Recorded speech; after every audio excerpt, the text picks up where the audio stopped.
আসসালামু আলাইকুম। মিথ্যা কথাকে যদি ধরেন একটা শিল্প মনে করা হয়, তাহলে সেই শিল্পের অত্যন্ত নিখুঁত একজন শিল্পী হচ্ছে এই শেখ হাসিনা। তার মিথ্যা কথার সাথে সাথে ইদানিং সে বোধহয় এই নায়ক নায়িকাদের যেখানে প্র্যাকটিস ট্যাকটিস হয়, আপনার প্রশিক্ষণ হয়, ওইখান থেকে সে টভিনয় এগুলো শিখছেন। 2-3 দিন আগে ভিডিওতে দেখলাম সে বক্তব্য দিতে গেলেই, কয়দিন ধরে বক্তব্য দিতে গেলেই সে কান্না করে, তার কান্না চলে আসে, হ্যাঁ, গলা কাঁপায়। তো এটা অভিনয় শিল্পীদের একটা দক্ষতা, গলা কাঁপায় তারপরে বোঝানো যে আপনাদের কান্নার অভিনয়, তার কান্না আসছে আর কি। তো কান্না কেন আসছে? এই যে এতগুলো নিরীহ নিষ্পাপ মানুষ মরে গেল, নিরীহ নিষ্পাপ মানুষ কারা কারা, সে এই পর্যন্ত যাদের যাদের নাম বলেছে, তার মধ্যে ধরেন ওই পুলিশের লোকজন মারা গিয়েছে, তারপরে ছাত্রলীগের লোকজন মারা গিয়েছে। তার মুখ থেকে একবারও আবু সাইদ, যে একটা নিরস্ত্র একটা মানুষ দাঁড়ায় রয়েছে, তাকে গুলি করে মারলো, এটা তার মুখ দিয়ে একবারও আসে নাই। তার মুখ থেকে এসেছে এইসব লোকজনের নাম, আরও সন্ত্রাসী যারা যারা মারা গিয়েছে তাদের নাম এসছে। অতএব সে হচ্ছে সন্ত্রাসীদের মা। এখন যেই চিপার মধ্যে সে পড়েছে দেখেন, সে কালকের বক্তব্যে দেখলাম বলছে যে জাতিসংঘের কাছে সে বিচার চায়, তদন্ত চায়। নির্বাচনের সময় কোনো দেশ টেশ আমাদের দরকার নাই, জাতিসংঘের দরকার নাই, আমরাই যথেষ্ট এই দেশে নির্বাচন করতে। এখন বিচার চাও কেন? এখন জাতিসংঘের তদন্ত চাও, জাতিসংঘ তুমি চাইলেও তদন্ত করবে, তুমি না চাইলেও তদন্ত করবে।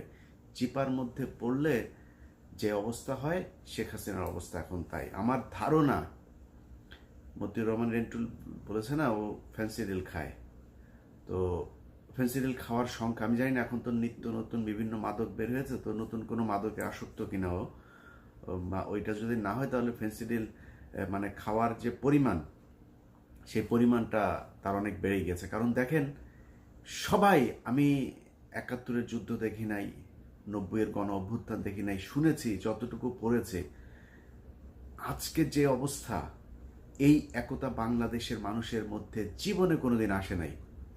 71 বলেন, 90 বলেন, এই একতা কখনো আসে নাই। শিল্পীরা, যেই নায়ক নায়িকাদেরকে আমরা এতদিন ট্রল করেছে, তারাও আজকে এই আন্দোলনের মধ্যে এসেছে, কারণ তারা বুঝতে শিখেছে যে তাদের শত্রু কারা। এই দেশে হাজার হাজার শিল্পী থাকতে তারা ভারত থেকে শিল্পী এনে কয়দিন পর পর বাংলাদেশে অনুষ্ঠান করে। শেখ হাসিনার অনুষ্ঠানের ভেতরে ওই যে আপনারা দেখেছেন না, শানু নিগম, শানু নিগমের মতো এরম শিল্পী বাংলাদেশে চিপায় চাপায় পড়ে থাকে, তারাই নিয়ে এসে তারপরে আপনার খরচ করে 300-400 কোটি টাকা খরচ করে, তারপরে তারা এই শিল্পীদেরকে এনে বাংলাদেশে নোংরামো করে। অতএব বাংলাদেশে 18 কোটি মানুষ, এত মানুষের দেশে কেন একটা চলচ্চিত্র শিল্প উন্নত হবে না? কেন একটা টেলিভিশন শিল্প উন্নত হবে না? এই দেশে মানুষ আছে, এই দেশে প্রতিভা আছে, কিন্তু সেটাকে, যার প্রতিভা এবং যাদের প্রতিভা আছে সেই মানুষগুলো এই জায়গায় আসেও না। কারণ এইখানে আপনার ওই যখন যাকে ইয়ে বানানো হয়, এই যে মুরাদ, মনে আছে তো আপনাদের, এর নিয়ে বসানো হইলো তথ্য মন্ত্রণালয়ে, এ কতদিন লুচ্চামু করলো। হাসানুল হক ইনু, এ কদিন লুচ্চামু করলো। এখন নতুন আরেক লুচ্চা আপনার এই যে কি বলে, শমিকা আইসারের 6 নম্বর পরিত্যক্ত স্বামী মোহাম্মদ আলী আরাফাত, তাকে এনে বসানো হয়েছে, সে কয়দিন লুচ্চামো করবে। সো এটাকে একটা পতিতালয় বানানো হয়েছে, রেদার দেন আপনার এই মিডিয়া কিংবা যাই বলেন এটাকে। সো তারাও বুঝতে শিখেছে। আজকে দেখলাম যে মোশাররফ করিম, সে বক্তব্য দিচ্ছে যে ঘরে বসে থাকার সময় নেই। দেয়ালে সবারই পিঠ ঠেকে গেছে। শিক্ষকরা, যে শিক্ষকরা এতদিন আমরা নানান ধরনের মানে কথাবার্তা বলেছি তাদেরকে নিয়ে, চা সমচা, ডক্টর মিজানুরের মতো লুচ্চা, এই বদমাইশদেরকে দেখেই আমরা শিক্ষক সমাজকে জাজ করেছি। আজকে দেখেন সেই শিক্ষকরা তাদের মানে বিবেকের তাড়নায় রাস্তায় নেমে এসেছে। এখন এগুলো দেখলে শেখ হাসিনা কিন্তু মানে মানসিকভাবে ঠিক থাকবে না, কিন্তু ও স্বাভাবিক সঠিক কোনো পথে ও হাঁটবে না। ও একটা ধ্বংসাত্মক, রক্ত দেখলে ওর ভাত খেতে ইচ্ছা করে বেশি। মতিউর রহমান রেন্টুর লেখা থেকে বলছি, ও সেদিন ভাত বেশি খায়, কারো মৃত্যুর খবর শুনলেও ভাত বেশি খায়। সো ওর রক্ত ভালো লাগে, যে কারণে ও একটা ভয়ঙ্কর খেলা খেলতে পারে। আমার মনে হচ্ছে, কেন জানি না, আই মাইট রং, কিন্তু সে যেটা করতে পারে, এই মুহূর্তে একটা বড় ধরনের ঘটনা ঘটাইতে পারে। হতে পারে সেটা ধরেন বিশাল বড় একটা অগ্নিকাণ্ডের ঘটনা ঘটাইলো, সেখানে 400-500 মানুষ মারা গেল। হতে পারে একটা আওয়ামী লীগের কোনো একটা মিছিলের ভেতরেই একটা বিশাল বড় একটা বোমাবাজির ঘটনা ঘটাইলো, সেখানে আওয়ামী লীগের লোকই মারা গেল, মনে করেন 200-400-1000। কিংবা ধরেন সিরিজ একটা, যেই এর আগে রয়ের যে নাটক আপনার বাংলা ভাই সহ উদিচি যে নাটক করেছে, সেই দ্বারাই তো সে পরিচালিত। তারা সারা দেশব্যাপী বোমা টোমা এইসব একটা নাটক তৈরি করলো, করে সব মানুষকে আন্তর্জাতিক যে অ্যাটেনশন সেটা তারা নিয়ে যাবে ওইদিকে। কারণ শেখ হাসিনার এখন বিপদ ঘরে এবং বাইরে সব জায়গায়। এই যে এখন জামায়াত ইসলামীকে নিয়ে লেগেছে, কেন লেগেছে জানেন? কারণ শেখ হাসিনা এইটাকে র্যাপ আপ করতে চাচ্ছে ইসলামী একটা তকমা দিয়ে, যাতে বিদেশকে বোঝানো যায় যে এই যে জামাত ইসলামী এটা ঘটিয়েছে এবং জামাত ইসলামের বিরুদ্ধেই আজকে আমরা এই জন্য লেগেছি। বিএনপির কথা কিন্তু সে ওইভাবে বলছে না। আবার বিএনপিও দেখেন চুপ করে বসে আছে। এর মধ্যেই দলের মহাসচিব নাস্তিক আলমগীর, এই ইন্ডিয়ান আলমগীর, ফখরুল ইসলাম আলমগীর, ইন্ডিয়ান আলমগীর হঠাৎ করে বলে ফেললেন যে জামাতকে কি করছে না করছে আমাদের দেখার দরকার নেই, জামাত তোমাকে কি করেছে। এর আগে যতগুলো আন্দোলন, এই আন্দোলনের পরে বিএনপির সিদ্ধান্ত কি? বিএনপির সিদ্ধান্ত হচ্ছে জামাতকে ছাড়তে হবে, জামাতের সাথে থাকা যাবে না।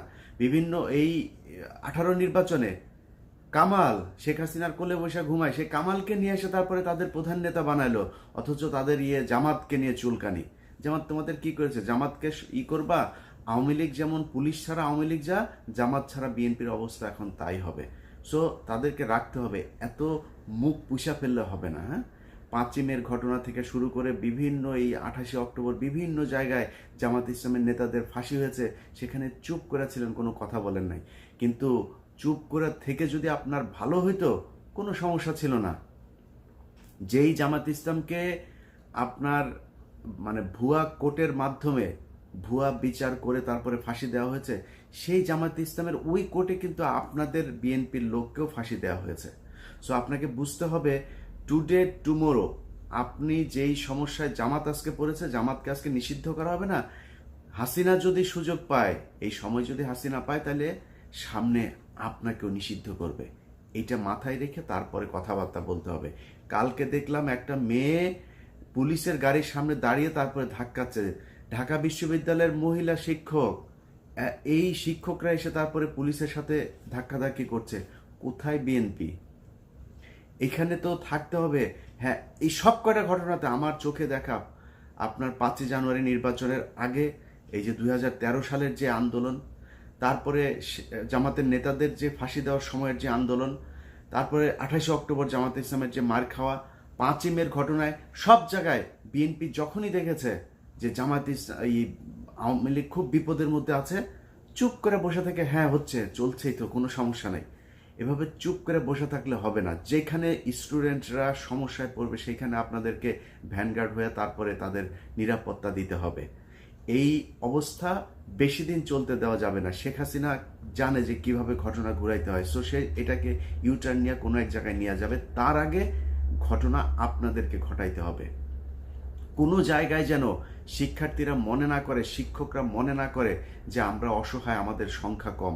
এটার জন্য এই বিএনপি, জামায়াত সহ যারা বিরোধী দলে আছে তাদেরকে আপনার করতে হবে। আমি মনে করি যারা আন্দোলন করছে তাদের একটা আলটিমেটাম দিতে হবে। এইভাবে না প্রতিদিন একদিন এইটা, কালকে ওইটা, পরশু এটা করব, এইভাবে না। একটা আলটিমেটাম দিতে হবে। এই দিনের মধ্যে শেখ হাসিনাকে, খুবই ভ্যালিড কিছু পয়েন্ট তারা নিয়ে এসেছে আন্দোলনকারীরা, যে আমাদের হত্যার বিচার করতে হবে, আমাদের এটা করতে হবে, এটা করতে হবে, এটা করতে হবে। সো এটা করতে হবে। এটা করতে হবে কয়দিনে? এটা 2 দিনের ভেতরে, 3 দিনের, খুব বেশি সময় তাদেরকে দেওয়া যাবে না। কারণ জানে যে কিভাবে এদেশের মেধাবী, এদেশের যারা প্রতিবাদী, এদেশের যারা কিনা শেখ হাসিনা, আওয়ামী লীগ এবং ভারতের বিরোধিতা করে, এটা তারা খুঁজে খুঁজে বের করে তাদেরকে তারা মারবে, যেটা তারা 1971 সালের 14ই ডিসেম্বর করেছে। অতএব তাদেরকে এত সুযোগ দেওয়া যাবে না। আলটিমেটাম দিয়ে তারপরে গণভবন দখল করতে হবে। এবং এই বিএনপির যে বিষয়টা, বিএনপির দেখেন, আমি জানি না যে বিএনপি কিভাবে পরিচালিত হয় এবং বিএনপির যারা কিনা আপনার দলের নীতি নির্ধারক, তাদের নিশ্চয়ই মাথায় একটা কিছু আছে। কিন্তু এই যে মক্কা আলমগীর, আপনার ইন্ডিয়ান আলমগীরের মতো রয়ের যে এজেন্টরা বিএনপিতে আছে, তাদেরকে যতক্ষণ না সরানো যাবে, যারা ওই মানে ইসলামের নাম শুনলেই যাদের কিনা জামা কাপড় নষ্ট হয়ে যায়, এরকমগুলোকে যতদিন না সরানো যাবে ততদিন বিএনপি ভবিষ্যৎ খুব একটা ভালো নয়। এবং এখনও যত কিছু শুনছি আওয়ামী লীগ চলে যাবে তারপরে বিএনপিকে ক্ষমতায় বসায় দিচ্ছে, বিষয়টা কিন্তু এরকম না। সো এটা মাথায় রেখে যা করার তারপরে করতে হবে। হাসিনার যত অভিনয়, এই যে সামনে এসে তারপরে জাতিসংঘকে এখন বলছে আপনারা আসেন করতে, জাতিসংঘ, তারপরে ইউরোপীয় ইউনিয়ন, তারপরে আমেরিকা, সবাই সবার জায়গাতে খুব তীক্ষ্ণ দৃষ্টি রাখছে বাংলাদেশের উপরে।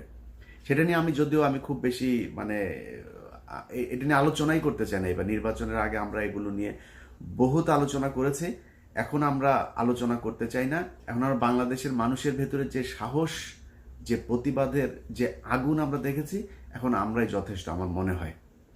শুধু তাদের আমি মনে করি আন্দোলনের যে ধরন, এই ধরনটা সুষ্ঠু হওয়া প্রয়োজন, তাহলেই দেশ স্বাধীন হয়ে যাবে।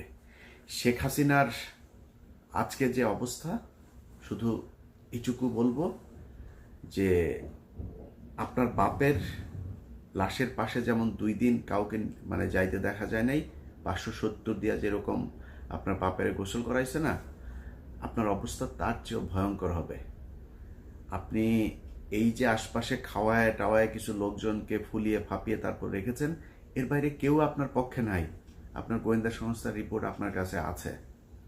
যাদেরকে এই হারুন টারুন এদেরকে সরায় দিয়ে তারপরে মনে করছেন যে আপনার ইমেজ সেটা ঠিক থাকবে, এটা ঠিক হবার না। আর হারুনকে ধরেন যেটা করা হয়েছে, হারুনের ন্যাংটা ভিডিও, আরে ভাই এই ন্যাংটার এই আকাম কুকাম তো শেখ হাসিনা নিজেই করে। মৃণাল কান্তির সাথে মতিউর রহমান রেন্টুর যেই ইতিহাস উনি লিখে গিয়েছেন, পারিবারিকভাবে এই যে শেখ রেহেনা, তার বয়ফ্রেন্ড আছে, এখন সে আপনার গণভবনে 3 কোটি টাকা বেতন দিয়া তারপরে তাকে রেখে দিয়েছে, সম্ভবত শফিকুল বা কিছু একটা এরকম টাইপের তার নাম। তো এটা তো তাদের কি বলবো যে এটার প্রফেশন, এটা ওরা এইটাতে অভ্যস্ত। শেখ হাসিনার আশপাশের যতগুলো আছে, ওবায়দুল কাদের, জীবন যৌবন তো সব শেষ, তারপরেও তার এখন এই ইন্ডিয়া থেকে ঋতুপর্ণারে আইনাও তারপরে রাত কাটায়। সো এগুলি কোনো অপরাধ না, এগুলি কোনো সমস্যাও না, এগুলি দিয়ে শেখ হাসিনা নিজেরা বাঁচাইতে যাচ্ছে। এটা ওদের দলের সবাই করে, এটা নতুন কোনো কিছু না। সো এবং হারুনকে যে নিয়ে যে খুব বিশাল আকারে পানিশমেন্ট দিয়েছে, এটাও মনে করার কোনো কারণ নাই। তার অধীনে এখন ঢাকা শহরের সবগুলো থানা, সে ক্রাইমের এখন যেই পজিশনে তার থাকার কথা, তার তো এখন বরখাস্ত হওয়ার কথা। সেখানে না গিয়ে তারপরে সে তার চাইতে, এটা বলবো আমি যে প্রমোশন বদলি। সো এগুলি কোনো বিষয় না, কিন্তু আপনার আশপাশে যারা এখন খুব দেখাচ্ছে যে আছে, তারাও কিন্তু নাই। আপনার সাথে যে থাকবে সময় গেলে, এটা মনে করার কোনো কারণ নাই। কারণ এখানে কোনো আদর্শ নেই, এখানে সব কিছুই লুটপাট আর নিজের স্বার্থের ব্যাপার। সো তারা একটা সময় গিয়ে থাকবে না। পুলিশের যারা, প্রশাসনের যারা আজকে তাদের পক্ষে আছেন, হারুনের দিকে তাকান। হ্যাঁ, এগুলি সব আল্লাহই করে। পরিস্থিতি কখন আপনার জীবনের কোন দিকে নিয়ে যাবে, বেনজিরের দিকে তাকায় দেখেন। সো এত অসভ্যতা, এত নির্মমতা, হত্যা, খুন, ধ্বংসযজ্ঞ চালিয়ে আপনি শান্তিতে থাকবেন, অবসরে যেয়ে তারপরে কোটি কোটি টাকা গুছাই নিয়ে তারপরে এমপি হয়ে যাবেন, সবার কপালে সেটা জুটবে না, এটা মাথায় রাখতে হবে। সো শেষ করব শুধু এইটুকু বলেই যে বাংলাদেশের প্রবাসী ভাইরা, রেমিটেন্স আল্লাহর ওয়াস্তে দেশে যারা আছে তাদেরকে বলেন ধার দেনা করে চলতে। কারণ আপনি তো বিদেশ থাকেন, আপনার বাবা মা আরেকজনের কাছে ধার চাইলে দিবে, কারণ জানে যে টাকা আসবে 2 দিন পরে। 6টা মাস একটা টাকাও পাঠায় না, একদম সিঙ্গেল ডলারও আপনি বিদেশ থেকে পাঠান না। প্লিজ আপনাদের কাছে অনুরোধ। আওয়ামী লীগের লোকজন কিন্তু এই যে নানান ধরনের গুজব টুজব ছড়ায়, তারা ফেসবুকে দিচ্ছে যে সৌদি আরব থেকে একদল লোক, তারা বলছে প্রবাসীরা পাঠাবে। এই ভিডিও আরও প্রায় 6 মাস আগের, তারা সেটাকে এখন এনে দেখাচ্ছে আর বলছে প্রচুর যাচ্ছে, আপনাদেরকে বিভ্রান্ত করার চেষ্টা করছে। সো টাকা পাঠাবেন না, এই ডলার সংকটে রিজার্ভ অলরেডি লাল বাতি জ্বলছে। সো বেশি না 2টা মাস একটু প্লিজ কষ্ট করেন, পরিবারকে বলেন কষ্ট করে চলতে, তারপরে টাকা পাঠায়েন। এখন এই প্রতিটা টাকাই যে বেতন দিবে, এখন 1 তারিখ চলে আসছে, বেতন দিবে, তো আপনি যে টাকাটা পাঠাবেন আপনার টাকা দিয়ে রাবার বুলেট, গুলি, টিয়ার শেল এগুলো কিনবে, কিনে আপনার সন্তানকে মারবে। আপনার ব্যাংকে যে টাকা জমা রেখেছেন সেই টাকা দিয়ে এই পুলিশকে, এই আর্মিকে, এই সেনাবাহিনী, তারপরে বিজিবি এদেরকে বেতন দিবে। সো তাদেরকে এই সুযোগ করে দিবেন না প্লিজ। আল্লাহ হাফেজ।